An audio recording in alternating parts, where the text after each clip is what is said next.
بسم اللہ الرحمن الرحیم۔ اب جو حرف میں آپ کو بتاؤں گی حرف ث ہے۔ حرف ث عربی میں اس کا مخرج اگر ہم غور کریں تو ہمارے اوپر والے دانتوں کے پیچھے زبان آ کے لگتی ہے، اور یہ 3 حروف کا مخرج ہے: ث، ذال اور ظ۔ ظو توئے زوئے والا ظو، یہ مستلیے بھی ہے، مگر حرف ث استفعال ہے اس میں، یعنی اپوزٹ مستلیے کا۔ تو اس طرح ہم ان کا فرق کرتے ہیں، ظو اور ث کا۔ ذال جو حرف ہے اس کا ہم ث سے اس طرح فرق کریں گے کہ ث میں ایک صفت ہے جسے ہمس کہتے ہیں۔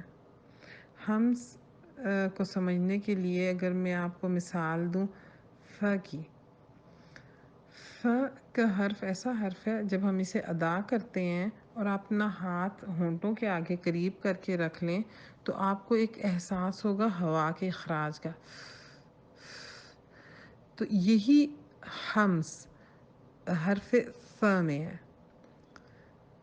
مگر یہاں بہت ضروری ہے کہ آپ ہمس، صفت ہمس اور صفت صفیر میں فرق کریں، اس لیے کہ آگے جب ہم پڑھیں گے ہمارے اردو بولنے والے لوگ ث، سین اور صاد تینوں کو ایک سا بولتے ہیں۔ یہ یاد رکھنا ضروری ہے کہ سین اور صاد میں صفت صفیر ہے، وہ سیٹی ہے، جو ث میں نہیں ہے۔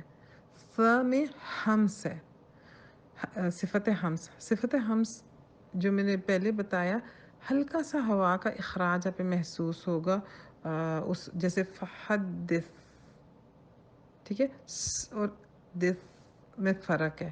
اس فرق کو کافی باریک سا فرق ہے، مگر سمجھنے کی کوشش کریں۔ اس کے بعد آپ جب بار بار یہ دہرایا جائے گا تو خود بخود پریکٹس کے ساتھ پھر انشاءاللہ زبان کو جب پریکٹس ہو جاتی ہے تو آسانی محسوس ہوتی ہے ادا کرنے میں۔ شروع میں تھوڑا سا لگتا ہے کہ مشکل ہے، مگر وقت کے ساتھ ساتھ پھر سیکھ جاتے ہیں۔ خاص کر بچوں کو جب ہم پریکٹس کرواتے ہیں تو وہ مثال کے طور پہ میں آپ کو ایک مثال دیتی ہوں۔ جو بچہ پاکستانی مطلب ماں باپ کی اولاد ہیں یا چائنیز کی ہیں یا ایرانیوں کی ہیں، وہ اپنی زبان اچھے طریقے سے بول لیتے ہیں، یا جو بچے یہاں پلتے ہیں انگلش بہت اچھی بول لیتے ہیں۔ اب ہر حرف کے لیے ہم لوگوں نے بٹھا کے بتاتے نہیں ہیں کہ تم نے سین ایسے بولنا ہے، تم نے صاد ایسے بولنا ہے، تم نے، اللہ تعالیٰ نے جو سسٹم رکھا ہوا ہے کہ بچے جو آواز سنتے ہیں اس کو فوراً سے کیچ کر لیتے ہیں، اور دستگاہ تکلم یعنی جو بول چال کا سسٹم ہے آٹومیٹیکلی وہ ان آوازوں کو کاپی کر کے ادا کرتے ہیں۔ ہمیں تفصیل دینے کی بچوں کو نہیں ضرورت ہوتی کہ آپ یہ بولیں گے تو مخرج کیا ہے۔ تو اس لیے یہ بھی ضروری ہے کہ بچوں کو اچھے قاری کی قرأت سنائی جائے۔ میں شیخ عبدالباسط کو بہت پسند کرتی ہوں، آج کل مشاعری بہت پسند کیے جاتے ہیں، مگر مجھے پرسنلی شیخ عبدالباسط پسند ہے اس لیے کہ وہ ہر حرف کو بہت واضح ادا کرتے ہیں۔ تو شروع میں بچوں کو وہ سنایا جائے، اور بچوں کو جب کوئی حفظ کے لیے ہم چیز دیتے ہیں ہمیں یہ نہیں کہنا چاہیے کہ آپ جا کے یاد کر لو یا ایک دفعہ اسے کہہ دیا قل واللہ احد اللہ الصمد، نہیں۔ ہمیشہ بچے کو، چونکہ بچہ جب یاد کرتا ہے تو وہ اس کے ذہن میں ایک چیز ذہن نشین کر رہا ہے، دوبارہ اس کی کریکشن مشکل ہو جاتی ہے۔ تو بنیادی طور پہ بچوں کو جب ہم سکھاتے ہیں ہمیں سکھانا صحیح چاہیے۔ اس لیے میرے تجربے کے مطابق جو میں تقریباً 35 ایئرس ہو رہے ہیں پڑھا رہی ہوں، یہ کریکشن مشکل ہو جاتی ہے جب ایک چیز یاد کی ہو، اس کو بچے کو کہنا کہ بھلا کے اب اس کو ایسے یاد کرو، تو وہ تبدیلی مشکل ہے، اور خاص کر اسی لیے حفظ کے بچوں پہ بہت ہوتا ہے۔ ابھی ہم یہ پڑھ رہے ہیں، میرا تجربہ ہے کہ اگر صحیح مخارج بچوں کو جب پڑھاتے ہیں 2 مہینے میں بچہ سارا کور کر لیتا ہے اللہ کے فضل سے۔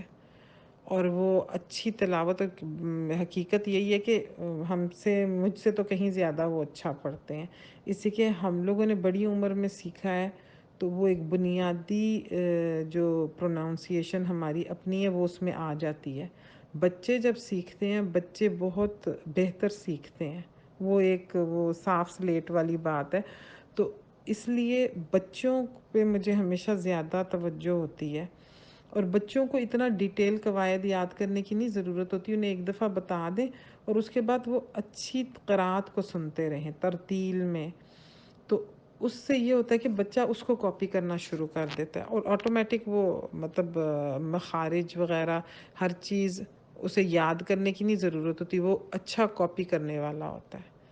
تو اس بات پہ بھی میری گزارش ہے کہ سب دھیان دیں کہ بچوں کو شروع سے ہی اچھا جو تلفظ ہے وہ سکھائیں۔ جزاک اللہ، السلام علیکم۔